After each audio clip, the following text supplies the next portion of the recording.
So, welcome to the next edition of the Punk CX podcast. With me today, I have Chris Koehler, who is the Chief Marketing Officer at Twilio. Now, Chris is responsible for the company's global marketing strategy. And previously to Twilio, he was the CMO of Box, Inc., apparently. And prior to Box, Chris spent more than 25 years, or has spent more than 25 years leading marketing, customer success, solution consulting, demand generation, and enablement for teams at Adobe Systems, E-Trade Financial, SunTrust Bank, and Claritas. So, Chris, welcome to the podcast. How are you doing? I'm great. Thank you for having me. You're very welcome. Now, I do that bit of an intro. I've been doing that of kind of late, but I wanted to also kind of ask kind of people, anything I missed out that you wanted to add?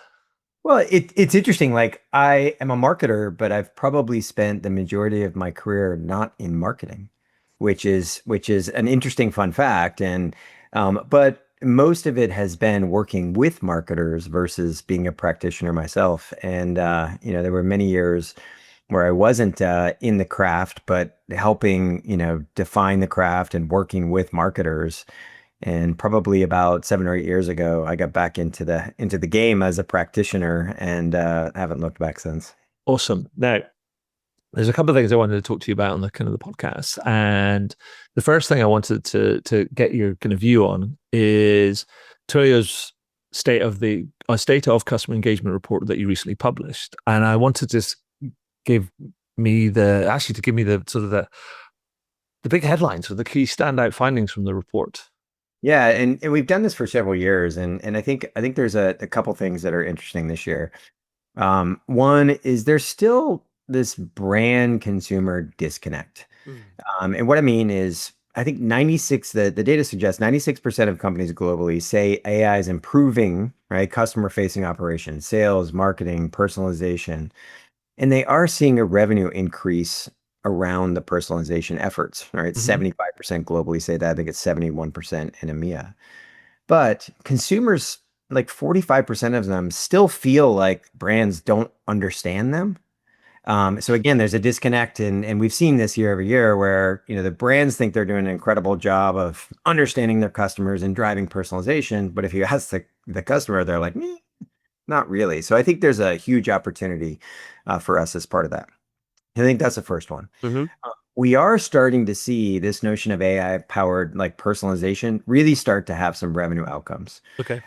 Which is great, right? 56% of brands globally say they're now using AI to tailor their experiences. It's about the same in the rest of EMEA. And that means personalizing content, recommendations, to real time, to sport, to dynamic offers, right? So we are, there's goodness that there's some value coming out of all the investments and efforts we're putting around AI. But I think, the third piece is trust I think it's rising, the data suggests, but it's still very fragile. And so 90% of consumers globally trust at least some brands that they work with, which is great. They use some brands, but only 50% absolutely trust them with their data. So, what does that lead to? Well, 84% want control over how they're using in the personalization settings.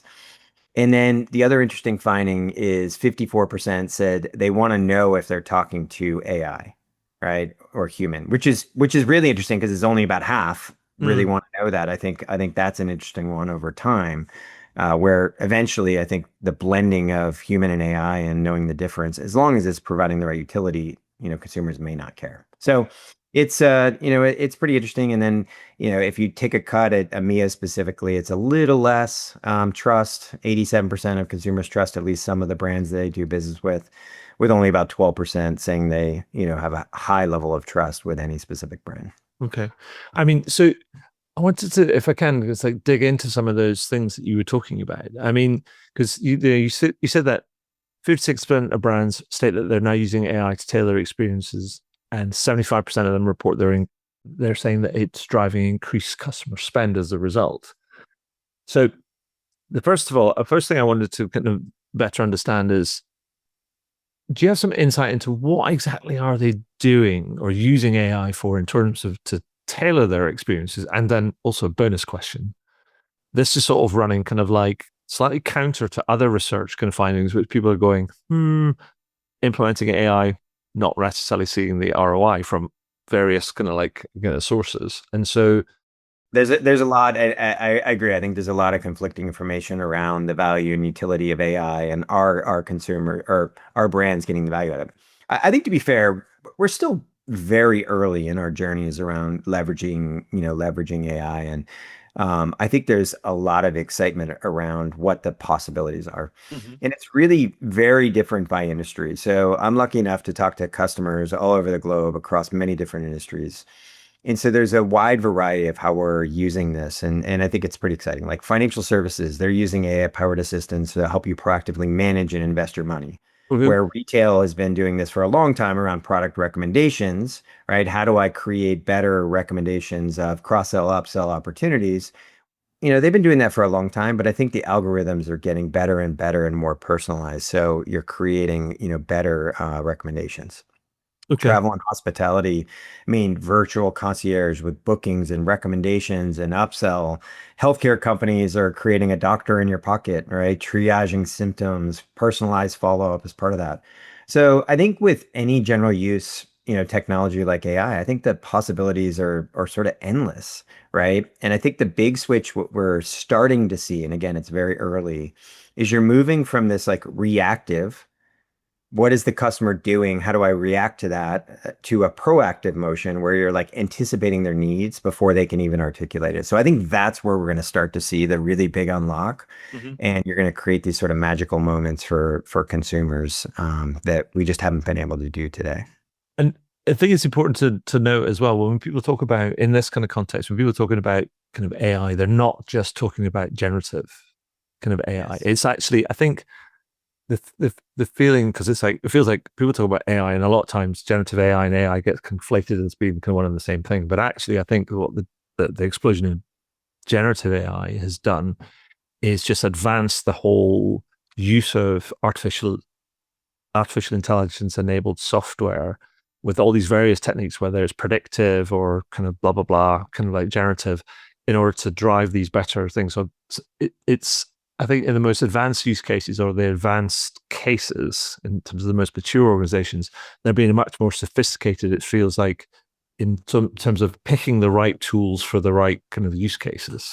Yeah, I mean, I think like I'll give you an example as a marketer, and we've been talking about using sort of machine learning, predictive, for a long time, where you say, okay, great, help me understand cohorts or personalization around this. So you could figure out what was the right message, whatever, but you couldn't create the content fast enough Mm-hmm. because you had a content, gap. And I think now with LLMs and the advancements that are around content creation with AI are now unlocking that possibility of using the machine learning and predictive piece of it tied in with the content production. As part of that is like all of a sudden now you've had this explosion and this major unlock around that. So I think those are, you're seeing that more and more that you can actually scale Mm-hmm. much more than you could before because you always had some sort of bottleneck in the production system. Yeah, and because I think that's one of the things I'm also seeing is that when we talk about some people who are trying and not necessarily having that much success. And I've talked about it a little bit. I've written about a little bit about it before, and I talked about this idea that it's like when you have a hammer, everything looks like a nail type of thing. And people are always like going, "Oh, generative AI, it's like whack-a-mole." Yeah. And it's actually no. My kind of thinking has always been like, well, think about the problem that you want to solve, or spend a bit of time envisioning what are the experiences that you want to deliver, and then work backwards from there and think about the tools that you need to the tools and the data that you need in order to deliver that, rather than the other way around going, here's a tool or a hammer and go, what can I make with it?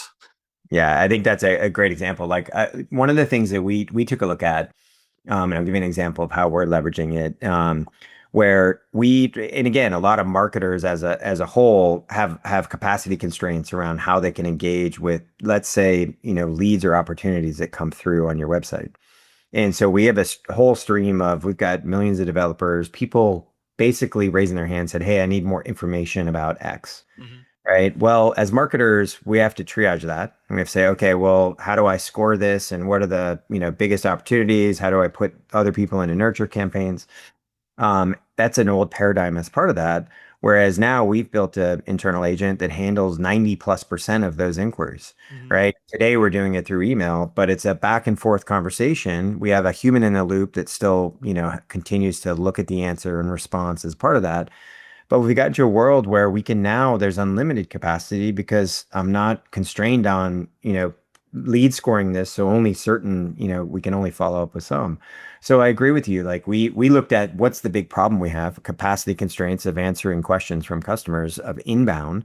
How do we work through and leverage AI and continue to get better? Right. And then put our people on those opportunities that we think we should engage from a human perspective. So it's really exciting and we're seeing incredible results around it. Awesome. And so I wanted to circle back on the into some of the personalized stuff and around the data use. I mean, because for the longest time, and I think that back in the day, I think it was Forrester that coined this kind of term, the personalization kind of like paradox. Well, the idea they're saying, well, brands want to deliver personalized experiences, customers want that kind of too, but yeah, at the same time, about 3/4 of customers say that they're worried about their data use and security and privacy and all these different sort of things. Um, and I wondered if your research has said anything about some of these concerns and what brands need to do in order to build that sort of trust and that trust, the trust factor in customers. Yeah, I mean, I think about like I've been in this space for a very long time. Where we've been talking about personalization for a very long time, right? And I think especially as a marketer, I think there's a fine line between having incredibly powerful personalization to versus incredibly creepy. Can I And just add that at the same time that other kind of research came out, there was another piece of research that came out, and I think it's from back in the day, it was In Moment or something before they got acquired. And their research said, yeah, marketers want to do this, but then 60% of marketeers admitted that some of the campaigns that they sent out, they would have assessed as being borderline or downright creepy. creepy, yeah. So they were doing things to customers that they would have felt they would have unnerved themselves, and it's like, Well, I think, I mean, and again, I think we have to sometimes use common sense around this. And I think like if data is utilized in the right way, it can create this almost magical experience, right? And consumers and customers will want and embrace that.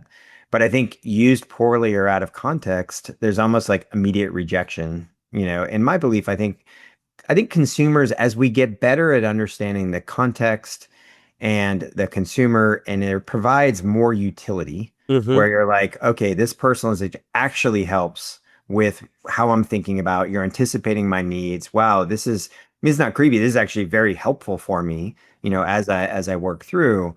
I think the more utility we can provide, my sense is over time, customers will get more comfortable with leveraging that data. But again, you have to be consistent. You can't cross the line. As soon as you do that and lose trust, then, everything's out the door.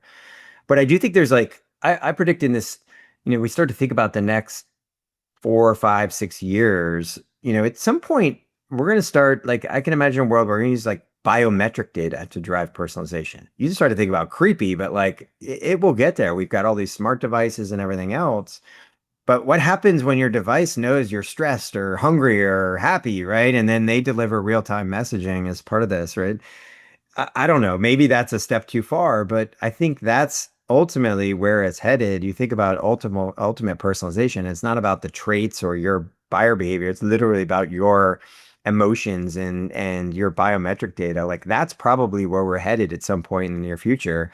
That's a whole nother level of of data privacy and components around that. That's But I a think whole yeah, ethical planet.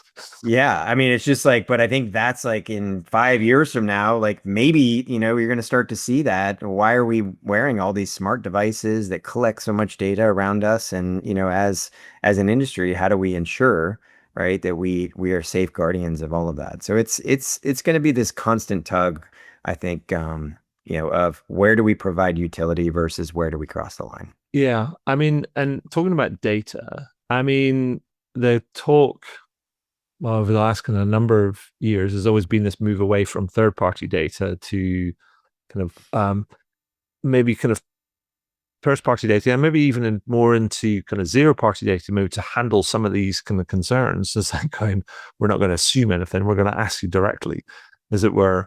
What are you seeing in terms of brands' sort of data strategies, kind of like changing and things? Yeah. I mean, is this concerted move to the first party data, and that's what people are increasingly relying on, and they've weaned themselves off the third Yeah, I party mean, data?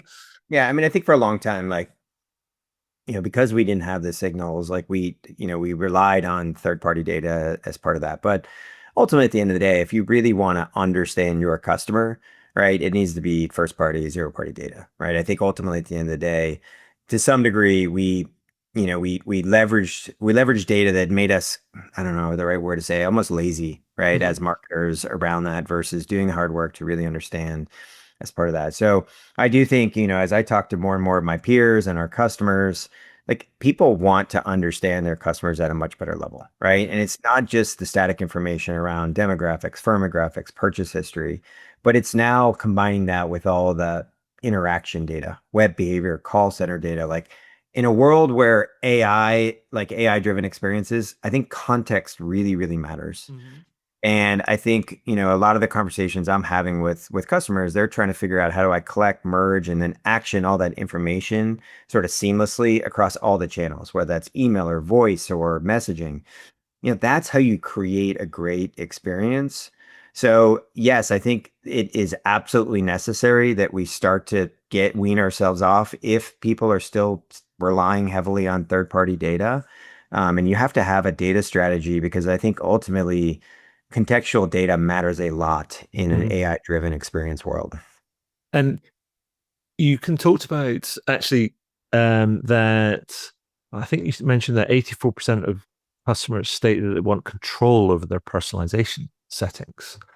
And that sort of speaks to the zero party data side of things, because actually controlling your settings is is one on one side of it's control for the customer, but also providing data in inverted commas for the brand. I mean, where are brands at, or where are you seeing kind of brands at with being for providing that level of interactivity? Yeah, I think we're still I mean, it feels like it might be some way off. yeah, I think we're way off, right? I think there's again, it probably depends globally, right? And rather than a lot of, I think marketers are still very much focused on what is the privacy in this country that I'm doing, then I've got to work backwards versus taking a lens of like, what does the consumer want?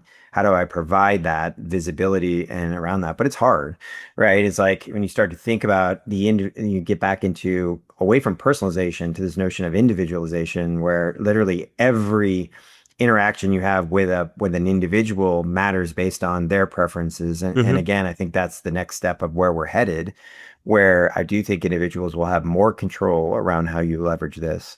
And as brands, we're going to have to figure out how do we adhere to that, not just because of the privacy concerns. Ultimately, it's for the customer concerns around how do I create great experience based on their preferences, not my preferences or what the privacy boards say we have to do. So I do think we've got a ways to go around this. And so I think, I would encourage all of us to start thinking through, put that customer lens on and say, how do I create a better experience based on their preferences, not what's best for me?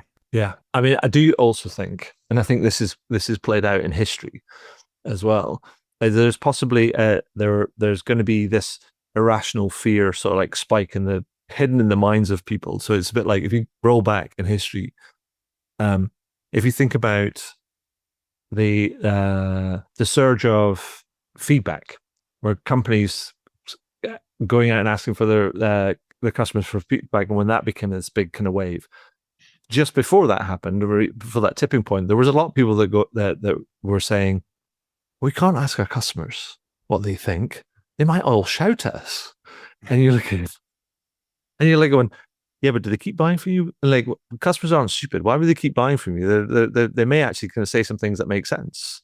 And so we come through that sort of thing. And then there's the whole other thing around the subscription-based economy where people are like going, oh, we can't make it easy for people to cancel because they might all cancel. And so, yeah, and again, I think those are sort of very inward focused strategies that it's almost like leading out of fear versus doing what's Yes. right ultimately at the end of the day for the customer. And I think, that's the companies that do that are the ones that are going to win long term. Yeah. And I want to come also then circle back to this kind of thing around you talked about again about data, and you talked about this idea of kind of collecting and merging some things and having to have a data strategy. And and I want to sort of then overlay that with this kind of this perennial thing that people talk about. It's like, oh, silos and data and silos and things. And I mean, with all this talk of data, are you seeing a convergence of this marketing, sales, and service teams in terms of data sharing and collaboration and so on and so forth? I mean, and if so, like, who's driving that? And how are they driving it? And what are they doing to help with that sort of thing? Because I'm pretty sure it's people be advocating it from it for, about it from service because they're like the largest, fastest growing real time data set in any company, really, but are probably not the ones with the most influence or the Yeah. biggest budgets. I think there's a couple patterns that we see. And again, I think we've been, like you said, we've been talking about doing this for a very long time, but we still, and this is part of why so many brands struggle with a great customer experience is because we still ship our org structure around how we engage, with customers. Like that's just the reality. Um, I think we're seeing a couple patterns. You may see a functional leader that basically steps up and says, okay, I'm a marketer. I'm seeing like what sales is doing versus our CX organization over here. Like we're creating a terrible experience. Like I want to take a step back. Let's really figure out what is our data strategy across. I have a bunch of it. You have a bunch of it. Like let's get together and figure that out. That's one pattern we see. Not super common, but you have to have a functional leader that basically steps out of their silo and saying, we got to do better. Mm-hmm. We're seeing CIOs, right? The Okay. office of CIO starting to pick their head up, going, wait, if there's something horizontal across the organization that we have to stitch together and think through a customer experience, CIOs, CTOs taking a step back saying, wait, I can play the role of the facilitator where I can bring the different departments together and figure out what's the architecture, how do we work through that, and ultimately put that customer lens on and say, here's how we might facilitate this. But by the way, sales, you've got data in your CRM, you've got data over here in the marketing, stack, you've got data in all of your call data. Like, so we're seeing more and more, customers take a step back and say, we probably need to share all of this because this is what I talked about before, is the contextual data around that, Mm-hmm. customer journey. The only way you can actually surface that up is if we all work together and share and think through that together. And I think what's happening is AI is starting to almost show where there are those disconnects Mm-hmm. around that. And so I'm seeing one of the things we're seeing is who's owning the corporate AI strategy Right. in an organization. CIOs are now being tasked around that. We're seeing that quite a bit. And so they're like, oh my gosh, well, if I have an AI strategy, where's all the data live? How do we stitch it together? How do we Right. create that? So it's a forcing function now. So we're seeing more and more, and a lot of our customers are getting pretty excited about what might be possible. Yeah, no, that was what the question I was going to ask was that is the this kind of big AI wave, is that being the forcing kind of function that's driving kind of this? Because like it feels like, as you say, is you've got data all over the place, but if it's not all together, then you're almost like you're sub optimizing what the Totally. what the software kind of might be able to do, and that just feels like a lose lose across the across the piece. Well, my big fear is that, as brands, we're going to leverage AI to create even more fragmented experiences. Mm-hmm. Right. So we're going to create more and more of these agents and bots, and it's just going to replicate our existing org structure. CX is going to have one that's totally disconnected from any of the sales, activities or conversations that are going on. And then you're going to, as a consumer, going to be like, wait, you're giving you the same problem I've got today, right? You're not actually making this better. You have a AI agent that is replicating the bad experience I had before. So how do you share that data that makes it a magical experience versus what we're dealing with today? Well, I think also the thing is that it seems to be that connecting all that kind of data and having everybody kind of piped into it, or having it proactively notify when things kind of like show up. So, for example, if you're a CMO and there's a series of campaigns kind of come up that's kind of gone out and you've optimized it and you're really pleased with it, but then things start showing up in the contact center or the service and support area, and you're like going, and it might just be something left field that you've just not seen, and you're like going, it's like a fire alarm going off. Yeah. You're like, wow. And if you're not connected in that way, because some people are like, oh, we saw that, and they send off an email, and you're like, we'll see to it. Then it's like you can be sat in your house and everything else around you is kind of on fire because you're not kind of, bad analogy, but it's like, you're not kind of connected in real time. Um, and you don't get the insights around things you need to make changes to your kind of your marketing campaign or your sales approach or your new product release or all these different sort of things. And so there's benefits all over the place to do that. And so I think it's important. Just people need to kind of get out. Yeah, there's more data and more signals than ever, Yeah. right? Are we as leaders in business in the business, really paying attention to that and taking advantage of what our customers are telling us? And so the one thing I want to do, I want to move away from the report because I want to kind of revisit something that you kind of said to me in a setup call for this podcast, and it's something that's a bit like a drum that I have banged from time to time, and given the opportunity, will continue to bang it. You said that you think that executives need to get out of their ivory towers, and I wanted to ask you to explain what you mean by that and what they should be doing instead. I think there's a very easy sort of managerial inertia we can get into where we become very inward facing Mm-hmm. around running the business. And you had mentioned at the intro where I've had many different roles. Like I've been in sales roles, I run product roles and marketing roles, and there is nothing better, I believe, in understanding. Doesn't matter which role you're in, is talking to a customer around how their experience is with you Mm-hmm. as a company, as a brand. And I think it's too easy to get locked down into, hey, I'm super busy, I've got meetings, like I can't spend the time, right, getting out face to face with customers. And again, I think the advent of video and others make that easier where you can scale and you don't always have to get on a plane as part of that. But I do think getting out in front, I spend a lot of time, I travel globally, and I do want to spend time with customers, right? I want to understand how are we doing? What's the experience look like? Are we hitting the mark around how we're talking about our products? Who else should I be worried about? Those sort of things. And often ask, what could we be doing better? Mm-hmm. Right. Let me take that back, right, to headquarters and provide that feedback. And I think you have to be deliberate, right? Because again, your time can get sucked up very quickly with all of the demands we have. And if you don't carve out the time, you don't do it, I think you miss a massive opportunity to really be customer focused. Yeah, and I completely agree. I remember writing something kind of, I think it was last year, and it was about, I know that Twilio last year had a CEO change where Khozema Shipchandler went from the CFO to the CEO's chair. And the first thing I was told that he said was like, right, let's go find out what's going on. And then proceeded just to go, right, we're going to go and talk to customers, and just find out, find out, find out.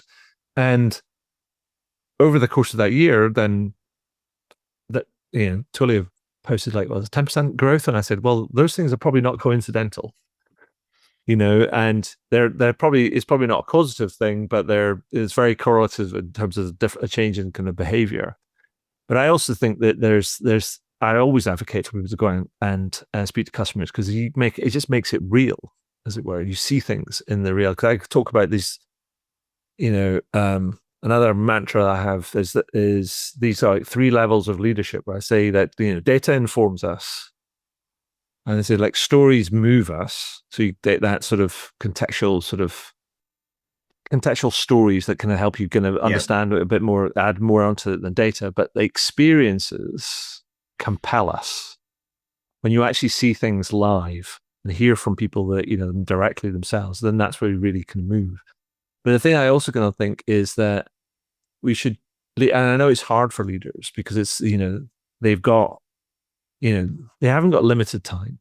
They've got the same amount of time as everybody else, but they just need to get better at managing it and saying no to things, I think. And to your point, they need to be very deliberate about it. And the job is hard, but I would say that it's not just about talking about customers, it's actually talking to colleagues as well. Going back to the kind of point before around sales, marketing, and service and stuff, you need to kind of like be building these links because that's what's going to foster the collaboration and the insight to be able to create this unified data thing to drive those kind of better experiences. And so, whilst it's a big ask, I think it becomes a necessary sort of facet of a modern leader's role. I 100%. And I think, there's a bunch of things like we're trying to do.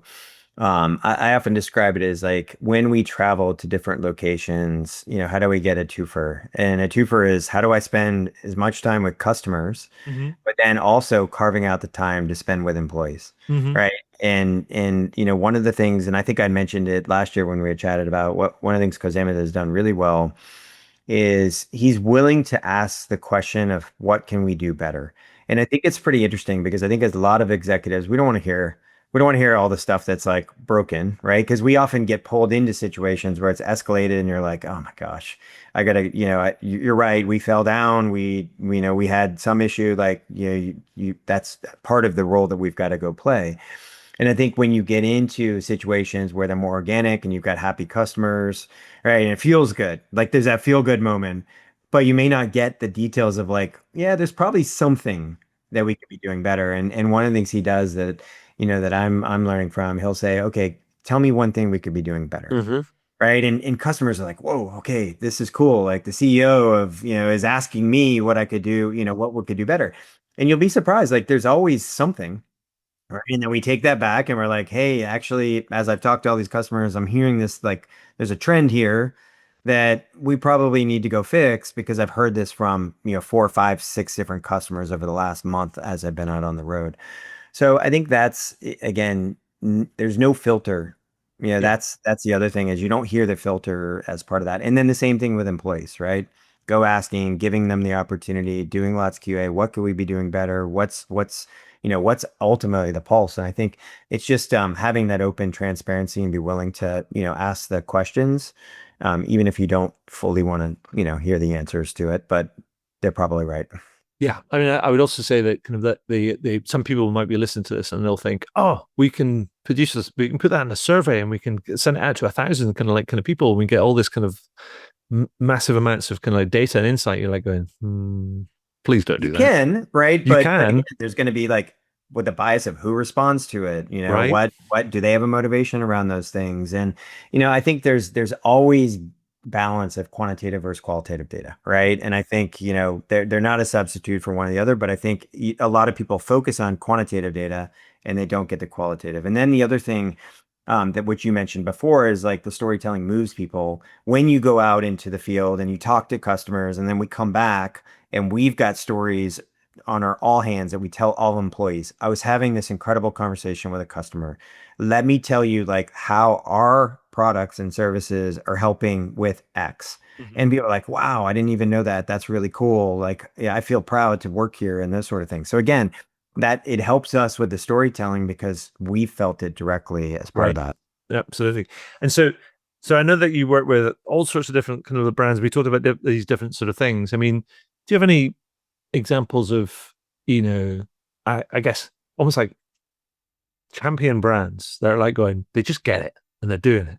And and if so, kind of like, can you tell me about them, tell me about some of the challenges that they face and kind of like what they've been doing and how they're kind of benefiting the what sort of outcomes they're driving.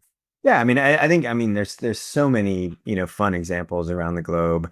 Maybe this is timely because the Premier League just started, and I'm excited. I'm a big fan, And one of the fun ones we've been talking for a while is Chelsea, and what's really interesting with them is they have 615 million fans globally, which is just incredible.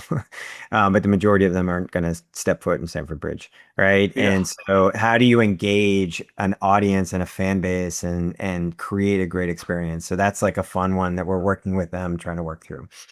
Yeah, Excellent.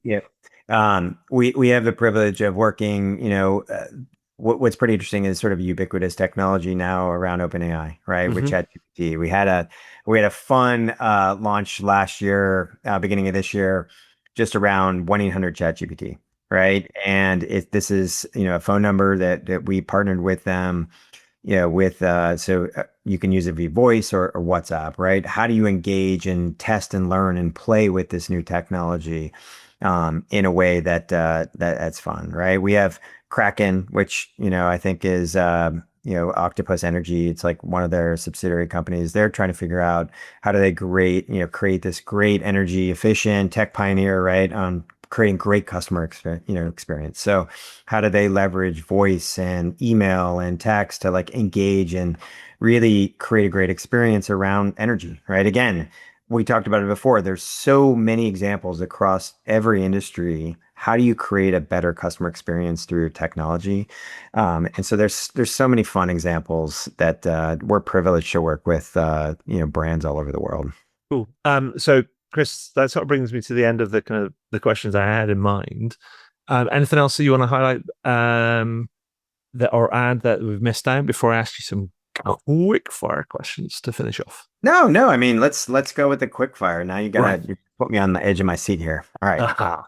So I know we talk about a bunch of stuff, but I also like to ask people for their best advice or to boil everything down. And so I've been asking people to do that by completing a sentence. And the sentence is this: if you want to improve your customer experience, Chris says, do this. Dot dot dot. Okay. Over to you. Um, Maybe a few sentences, but I think you need to have a keen understanding of your customer, right? Just not just the static traits, but really behavioral data. You need to break down the silos and don't ship your org structure, right? And then finally, embrace AI, right? Be willing to take risks, be willing to fail because we're all going to do it, but be willing to actually take the risk. Awesome. And my second question, and it's a punk one because it has to be, really, it's Punk CX podcast, is what company or brand do you think takes a more punk approach to customer experience and why? Oh man, there's so few that actually do it. I think we're so afraid. We're so afraid. I think there's probably a couple like, and maybe just because it's so relevant. I don't know how much Workday and their Rockstar campaign. They're doing it everywhere. They've got former rock stars in their campaign, and it's quite clever as part of that. Um, I would say a lot of them are doing more on the advertising, but around the customer experience. Mhm. What's interesting, the one that I think is really interesting is Liquid Death, and I know that they Oh, came okay. to the Yeah. market in the UK, and actually I just read that maybe they pulled out, but this notion of like they're literally selling sparkling water, right? And they're murder your thirst. Like it's so absurd around that. Because if you think about water as a whole, it's all about hydration and everything else, and they're like totally taking it and almost acting like an energy drink as part of that. So I think that's one. And then the other fun one, I think maybe in the UK is innocent drinks. Like they're having playful, they're having some fun. Probably not as punk, but at least they're trying to have personality around that. Brewdog is probably another one that I think about. They've been doing it for years and years and Yeah. Yeah. years. But yeah, there's very few that do it well. Yeah. Fair enough. And then my final question is asking people to share a good news story with me because the world's full of doom scrolling right now, and I think a bit of a ray of light every now and again from a personal perspective, I think is always welcome. So, Chris, can you tell me what's the most? Tell me a good news story. Or tell me something that's the most interesting, positive, or exciting thing you've seen in the last week or so. Well, I think, I'm gonna be selfish on this one. I think for us, we had general availability of RCS, so rich messaging, which um I think is gonna make all of our lives more personalized and better. And it sounds silly, but I think, plain text for a very long time, people are scared. as part of that. I think as a marketer, I'm really excited around how do we create better experiences, engagement with our customer through RCS.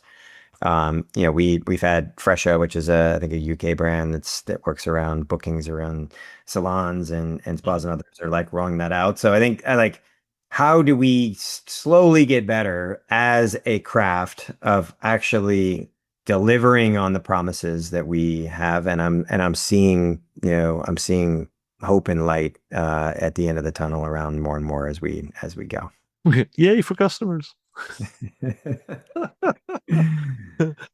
Chris, thank you for that. And that's all I have today. And I just want to say, first of all, thank you for the work that gets done on the state of customer engagement report, because I know it's a bit of a perennial sort of thing and a fixture in the industry, and it's always provides really useful insights. So thank you for that. And also thank you for sharing your time and your insights with me today. That's been awesome.